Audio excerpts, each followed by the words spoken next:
يوم يبعث ما في القبور ويحصل ما في الصدور، يوم ينظر المرء ما قدمت يداه، يوم يعض الظالم على يديه أسفا على ما اقترفه وجناه.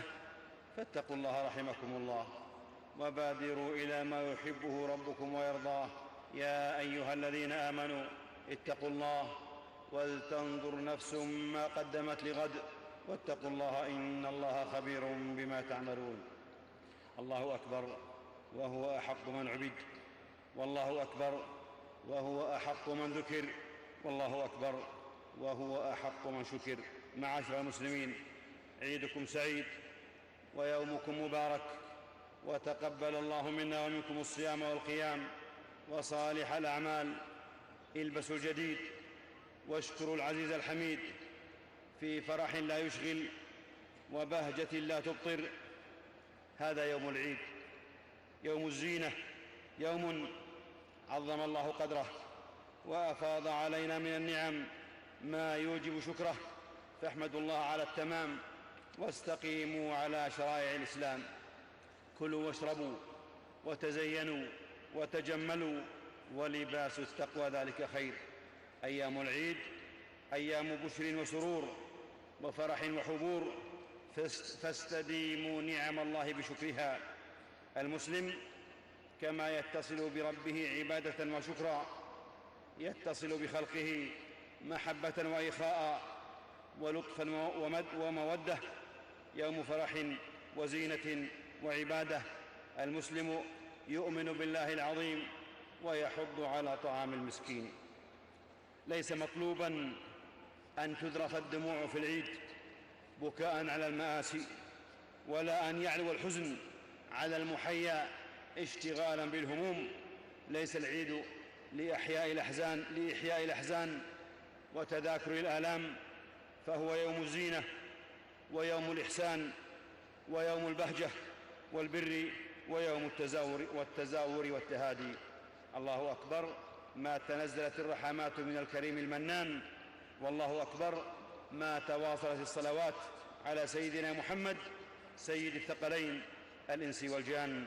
أيها المسلمون، لا يعيش المسلم فرحة العيد إلا حين يشعر بالبهجة في مشاعره والسرور على محياه، وقسمات وجه المرء انعكاس لدواخله، والذي لا يغير ما بنفسه لا يغير ما حوله. من حق أهل الإسلام في يوم عيدهم أن يسمعوا حديثا مبهجا وكلاما مؤنسا. يقول ابن بطال: جعل الله من فطر الناس محبة الكلمة الطيبة والأنس بها، كما جعل فيهم الارتياح بالمنظر الأنيق والماء الصافي، وإن كان لا يملكه ولا يشربه. في طبع الإنسان أن يبتهج للهيئة الحسنة والمكان الفسيح والمنظر البهيج، وإذا كان ذلك كذلك فإن الحديث عن الجمال والزينة في يوم الزينة يسهم في الإسعاد في يوم العيد والإبهاج في يوم البهجة. الله أكبر وربنا أحق من حمد، والله أكبر وربنا أجود من سئل، والله أكبر وربنا أوسع من أعطى، والله أكبر كلما صلى المصلون على صاحب اللواء والكوثر. أيها المسلمون، فطر الله النفوس على الإحساس بالجمال وحبه والميل إليه، وحب الزينة والتجمل بها والأنس بها، والتعلق بكل ما لطف وابهج من الألوان المتناسبة والمناظر المتناسقة. زينة وتجمل في النفوس، وزينة وتجمل من أجل الآخرين. الإنسان جسم وروح، جسم حي يأكل ويشرب ويعمل ويكدح وينام ويتعب، وروح تتذوق المعاني والجمال والزينة والبهجة. الجمال والزينة تستهوي النفوس وتقر بها الأعين وتلذ بها الأذواق، وقد جعل الله في الجمال والزينة الرضا والسعادة والبهجة. والجميل هو الذي يفيض حيوية ويتلألأ بهجة حيثما حل. ومن منح الاستمتاع بالجمال منح السماحة والابتسامة والهدوء والنظام والإبداع والتفكير، حتى قالوا كلما رزق العبد نبلا ورفعة ازداد جماله وازداد إحساسه بالجمال وتمتعه بالزينة. الله أكبر، وهو المتوحد بكمال الجمال تعظيما وتكبيرا، ولا إله إلا الله، وهو المتفرد بتصريف الأحوال على التفصيل والإجمال تقديرا وتدبيرا. معاشر الأحبة، حب الجمال والزينة مركوز في الفطر، وقد اجتمع على ذلك الطبع والشرع، والجمال والزينة مقصد من مقاصد الشرع يمتن بها الله جل جلاله على عباده، فليست النعمة والمنة من الله اللطيف الجميل قاصرة على تلبية الضروريات والحاجيات من طعام وشراب ومركب وملبس، بل جعل بلطفه الزينة والجمال قرينة للمنفعة، فقال عز شأنه: والأنعام خلقها لكم فيها دفء ومنافع ومنها تأكلون ولكم فيها جمال حين تريحون وحين تسرحون وتحملوا أثقالكم إلى بلد لم تكونوا بالغيه إلا بشق الأنفس إن ربكم لرؤوف رحيم والخيل والبغال والحمير لتركبوها وزينة ويخلق ما لا تعلمون. المنفعة في الأكل المشبع واللباس الكاسي والغطاء الدافي والمركب الموصل، والمتعة بالجمال المبهج والزينة المفرحة من أشواق الجمال وفرح الوجدان ومباهج الشعور، وكل ذلك محل النعمة والمنة، فلله الحمد والشكر. كتاب ربنا جاء بالجمال وحكى الجمال ودعا إلى الجمال وامتلأ بمعاني الجمال. اقرأوا وتأملوا: أفلم ينظروا إلى السماء فوقهم كيف بنيناها وزيناها وما لها من فروج، والأرض مددناها وألقينا فيها رواسي وأنبتنا فيها من كل زوج بهيج تبصرة وذكرى لكل عبد منيب، ونزلنا من السماء ماء مباركا فأنبتنا به جنات وحب الحصيد والنخل باسقات لها طلع نضيد. ويقول جل وعلا: الذي خلق 7 سماوات طباقا ما ترى في خلق الرحمن من تفاوت فارجع البصر هل ترى من فطور ثم ارجع البصر كرتين ينقلب إليك بصره خاسئا وهو حسير ولقد زينا السماء الدنيا بمصابيح وجعلناها رجوما للشياطين. ويقول تعالى: ولقد جعلنا في السماء بروجا وزيناها للناظرين. ويقول عز شأنه: أمن خلق السماوات والأرض وأنزل لكم من السماء ماء فأنبتنا به حدائق ذات بهجة ما كان لكم أن تنبتوا شجرها أإله مع الله بل هم قوم يعدلون. ويقول جل في علاه: الذي جعل لكم الأرض قرارا والسماء بناء وصوركم فأحسن صوركم ورزقكم من الطيبات ذلكم الله ربكم فتبارك الله رب العالمين. يقول المنووي رحمه الله: إن الله جميل، أي له جمال المطلق، جمال الذات وجمال الصفات وجمال الأفعال، وامتن بكل جميل وحث على النظر في كل جميل، فالعين تدرك المنظر الجميل، والأذن تسمع الصوت الجميل، والأنف يدرك الرائحة الطيبة، واليد تتحسس الملمس الناعم، واللسان يذوق الطعم اللذيذ، ناهيكم بما يستفتنه الإنسان من وجدان ومشاعر ومباهج. ويقول الإمام ابن القيم رحمه الله: ولمحبته سبحانه للجمال أنزل على عباده لباسا وزينة تجمل ظواهرهم وتقوى تجمل بواطنهم، فقال عز شأنه: يا بني آدم قد أنزلنا عليكم لباسا يواري سواتكم وريشا ولباس التقوى ذلك خير ذلك من آيات الله لعلهم يذكرون.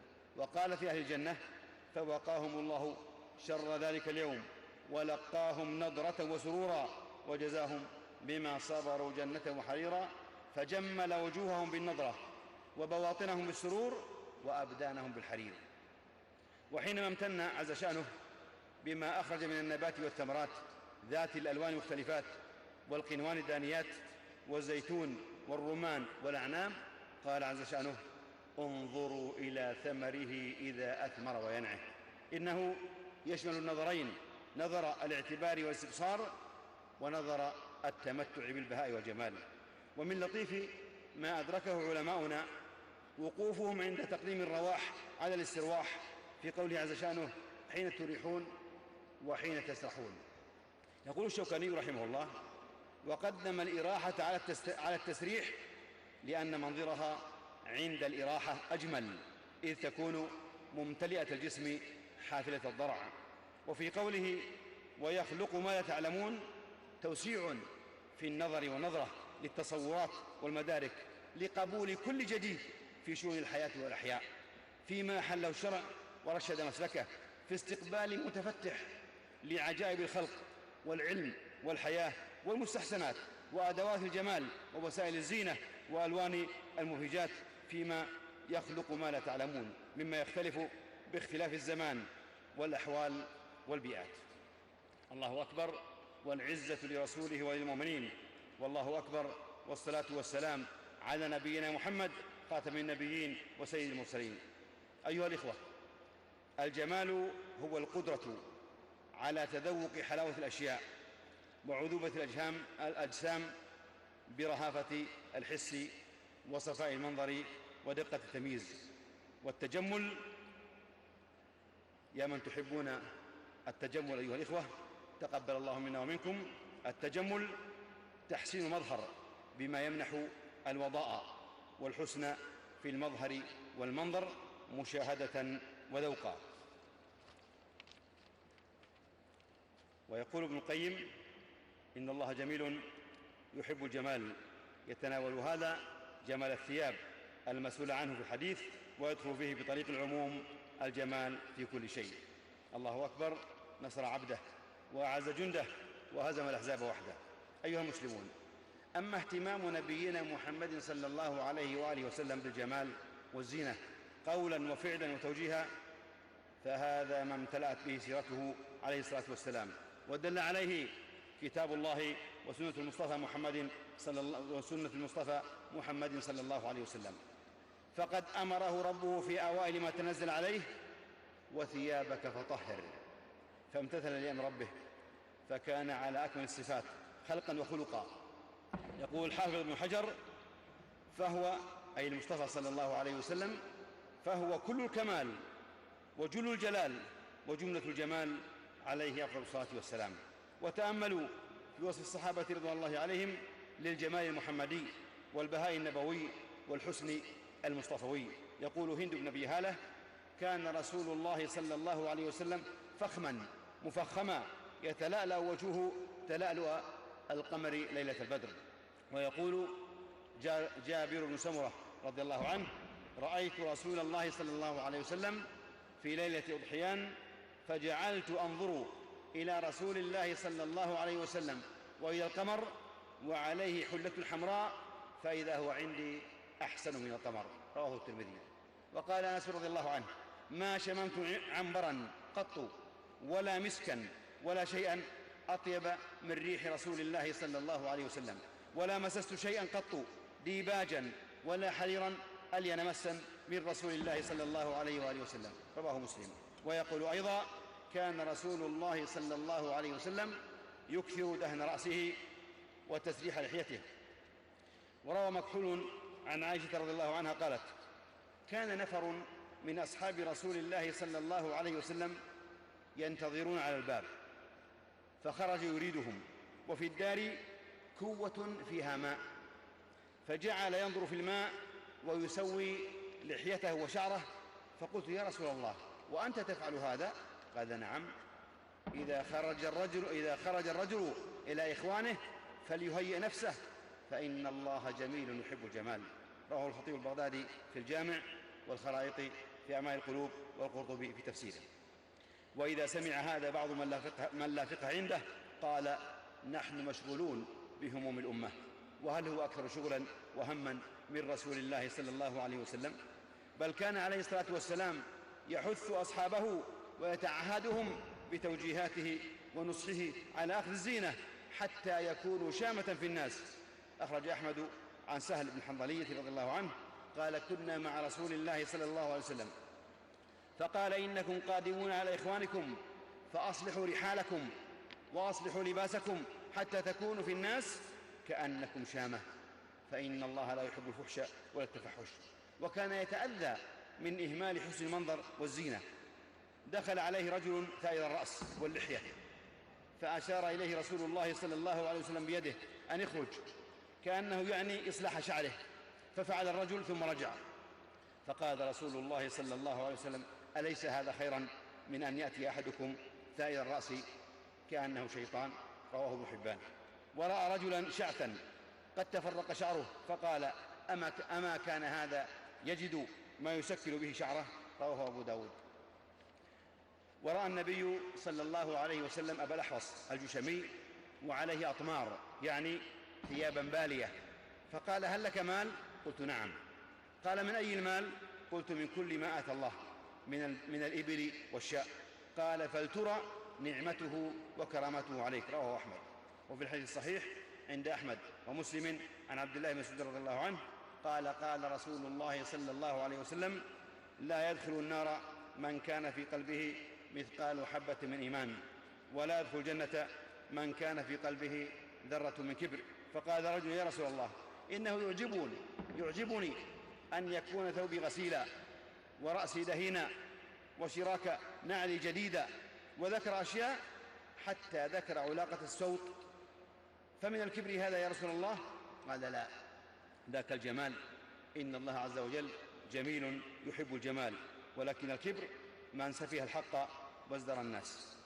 الله أكبر ما أجزل للصائمين الثواب، والله أكبر ما ألبسهم جميل الثياب.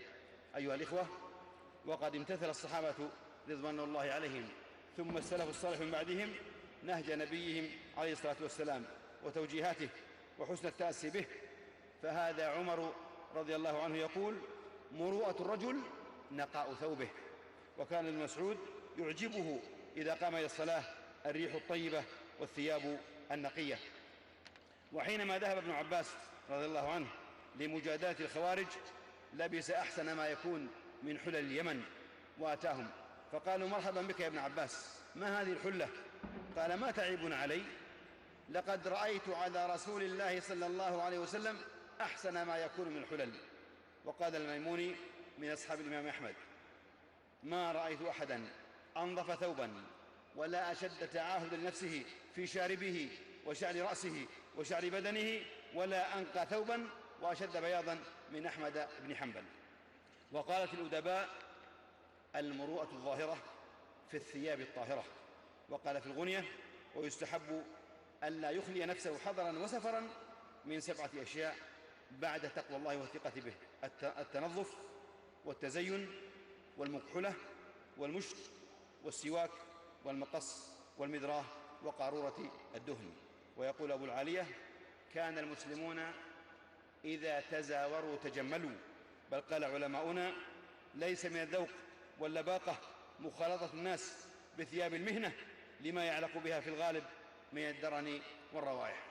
وبعد، معاشر الأحبة، فإن الجمال نعمة من أتم النعم، وهو زين كله إذا رآه المرء في الناس والأشياء اطمأنت نفسه ودخل عليه السرور والبهجة.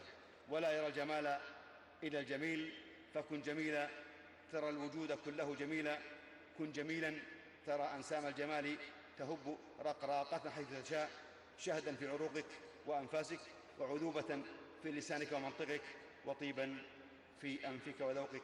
أعوذ بالله من الشيطان الرجيم. يا بني آدم، خذوا زينتكم عند كل مسجد، وكلوا واشربوا ولا تسرفوا إنه لا يحب المسرفين. قل: من حرم زينة الله التي أخرج لعباده والطيبات من الرزق؟ قل هي للذين آمنوا في الحياة الدنيا خالصة يوم القيامة. كذلك نفصل الآيات لقوم يعلمون. نفعني الله وإياكم بهدي كتابه وبسنة نبيه محمد صلى الله عليه وسلم. وأقول قولي هذا: الله أكبر، الله أكبر، الله أكبر كبيرا، والحمد لله كثيرا، وسبحان الله بكرة واصيلا. وصلى الله وسلم على نبينا محمد وعلى آله وصحبه وسلم تسليما كثيرا، واستغفروه يغفر لكم.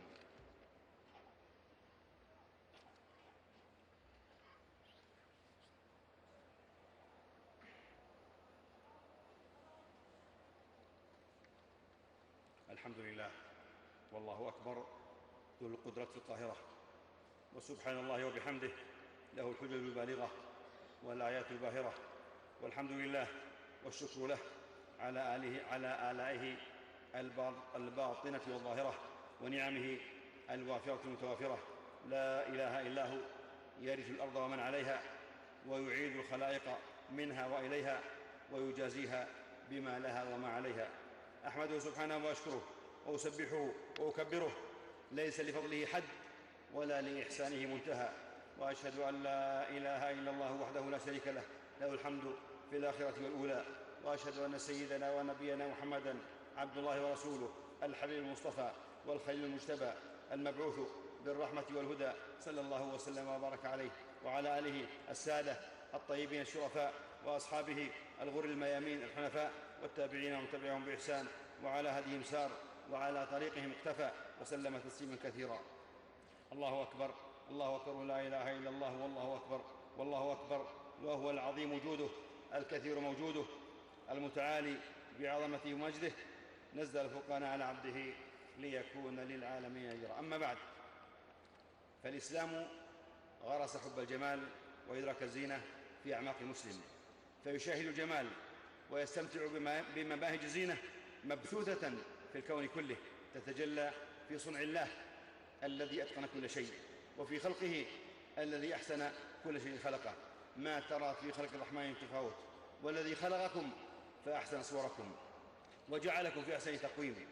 إيقاظ للشعور بالجمال ومواطن الزينة التي أودعها الله في خلقه في هذا الكون الفسيح، من فوقنا ومن تحتنا ومن حولنا، لتمتلئ الأعين والآذان والقلوب والنفوس بهجة وسرورا في جمال الطبيعة، في سهولها ووهادها، وبحارها وأنهارها، وجبالها وصحرائها، وأطيارها وأزهارها.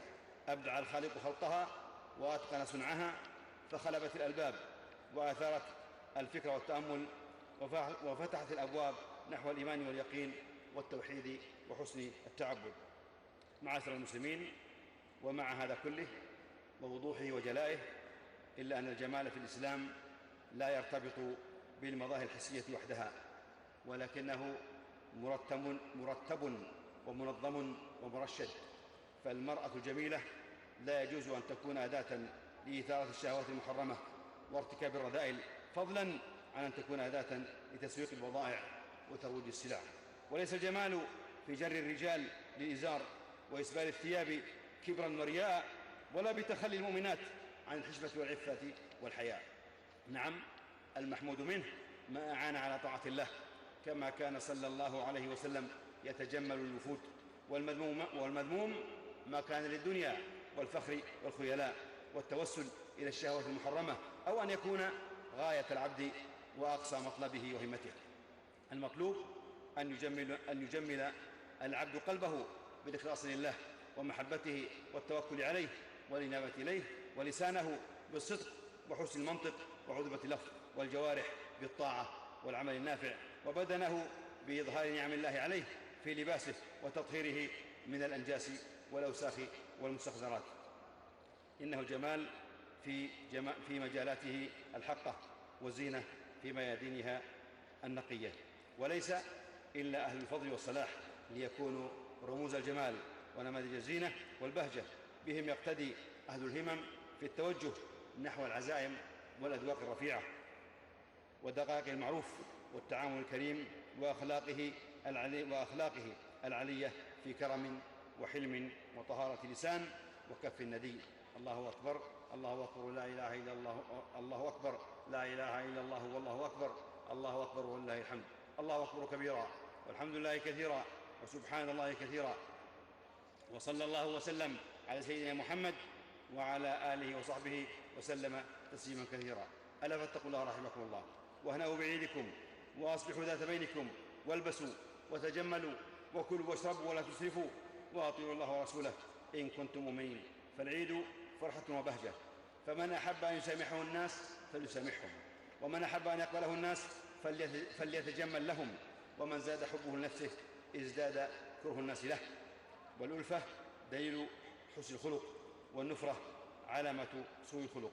لا يسعد بالعيد من عق والديه وحرم الرضا في هذا اليوم المبارك السعيد، ولا يسعد بالعيد من يحسد الناس على ما آتاهم الله من فضله، وليس العيد لخائن غشاش يسعى بالفساد بين الأنام. كيف يفرح بالعيد من أضاع أمواله في ماله محرمة وفسوق وفجور؟ ليس له من العيد إلا مظاهره، وليس له من الحظ إلا عواثره. الله أكبر، الله أكبر، لا إله إلا الله، والله أكبر، الله أكبر ولله الحمد. ثم اعلموا رحمكم الله أن من مظاهر الإحسان بعد رمضان استدامة العبد على نهج الطاعة والاستقامة وإتباع الحسنة الحسنة. وقد ندبكم نبيكم محمد صلى الله عليه وسلم لأن تتبعوا رمضان ب6 من شوال، فمن فعل فكأنما صام الدهر كله. تقبل الله منا ومنكم الصيام والقيام وسائر الطاعات والأعمال الصالحات. ثم صلوا وسلموا على رحمة المهداة ونعمة المسداة نبيكم محمد رسول الله، فقد أمركم بذلك ربكم، فقال عز قائلا عليما: إن الله وملائكته يصلون على النبي يا أيها الذين آمنوا صلوا عليه وسلموا تسليما. اللهم صل وسلم وبارك على عبدك ورسولك نبينا محمد وعلى آله وأزواجه وذريته. وارض اللهم عن الخلفاء الراشدين الأربعة أبي بكر وعمر وعثمان وعلي، وعن سائر الصحابة أجمعين والتابعين ومن تبعهم بإحسان إلى يوم الدين، وعنا معهم بعفوك وجودك وإحسانك يا أكرم الأكرمين. اللهم أعز الإسلام والمسلمين، اللهم أعز الإسلام والمسلمين، اللهم أعز الإسلام والمسلمين، وأذل الشرك والمشركين، واحمي حوزة الدين، وانصر عبادك المؤمنين، واخذل الطغاة والملاحدة وسائر أعداء الدين.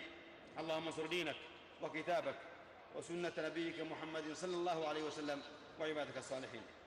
اللهم آمنا في أوطاننا، اللهم آمنا في أوطاننا، وأصلح أئمتنا وولاة أمورنا، واجعل ولايتنا في من خافك واتقاك واتبع رضاك يا رب العالمين. اللهم أيد بالحق والتوفيق والتسديد إمامنا وولي أمرنا، ووفقه لما تحب وترضى، ووفقه لما تحب وترضى، وخذ بناصيته للبر والتقوى، وارزقه البطانة الصالحة، وأعز به دينك، وأعل به كلمتك، واجعله نصرة للإسلام والمسلمين، واجمع به كلمة المسلمين على الحق والهدى، ووفقه ونائبيه وإخوانه وأعوانه للحق والهدى وكل ما فيه صلاح العباد والبلاد. اللهم وفق ولاة أمور المسلمين للعمل بكتابك وبسنة نبيك محمد صلى الله عليه وسلم، واجعلهم رحمة لعبادك المؤمنين، واجمع كلمتهم على الحق والهدى يا رب العالمين. اللهم وأبرم لأمة الإسلام أمر رشد يعز فيه أهل الطاعة، ويهدى فيه أهل المعصية، ويؤمر فيه بالمعروف، وينهى فيه عن المنكر، إنك على كل شيء قدير. اللهم انصر المجاهدين الذين يجاهدون في سبيلك لإعزاز دينك وإعلاء كلمتك. اللهم انصر فلسطين وفي كل مكان يا رب العالمين. اللهم عليك بالصهاينة المحتلين فإنهم لا يعجزونك. اللهم أنزل بهم بأسك الذي لا يرد عن القوم المجرمين. اللهم إنا ندرأ بك في نحورهم ونعوذ بك من شرورهم. اللهم من أرادنا وأراد ديننا وديارنا وأمتنا وأمننا بسوء، اللهم فأشغله بنفسه، واجعل كيده في نحره، واجعل تدبيره تدميره يا رب العالمين. اللهم احفظنا من شر الأشرار وكيد الفجار وشر طوارق الليل والنهار. اللهم هذا الجود والمن احفظ علينا هذا الأمن، وسدد قيادته، وقو رجاله، وخذ بأيديهم وشد من أزرهم، وقو عزائمهم، وزدهم إحسانا وتوفيقا وتأييدا وتسديدا. اللهم واشف مرضانا، اللهم واشف مرضانا، اللهم واشف مرضى، وارحم الشهداء، واحفظ الأسر يا رب العالمين. اللهم إن لنا إخوانا مستضعفين مظلومين قد مسهم الضر وحل بهم الكرب واشتد عليهم في الشام وفي بورما وفي أماكن من ديار الإسلام، تعرضوا للظلم والطغيان، سفكت الدماء وقتل أبرياء ورملت نساء ويتم أطفال. اللهم يا ناصر المستضعفين ويا منجي المؤمنين انتصر لهم وتولى أمرهم واكشف كربهم وارفع ضرهم. وعليك اللهم عليك بأعدائهم فإنهم لا يعجزونك. اللهم واجعل تدميرهم في تدبيرهم. اللهم أصلح أحوال المسلمين في كل مكان، اللهم أصلح أحوال المسلمين في كل مكان. اللهم احقن دماءهم، واجمع على الحق والهدى كلمتهم، وول عليهم خيارهم، واكفهم أشرارهم، وابسط الأمن والعدل والرخاء في ديارهم، وأعذهم من الشرور والفتن ما ظهر منها وما بطن. اللهم ارفع عنا وعنهم الغلا والوبا والربا والزنا والجوع والعري والزلازل والمحن وسوء الفتن ما ظهر منها وما بطن. عن بلدنا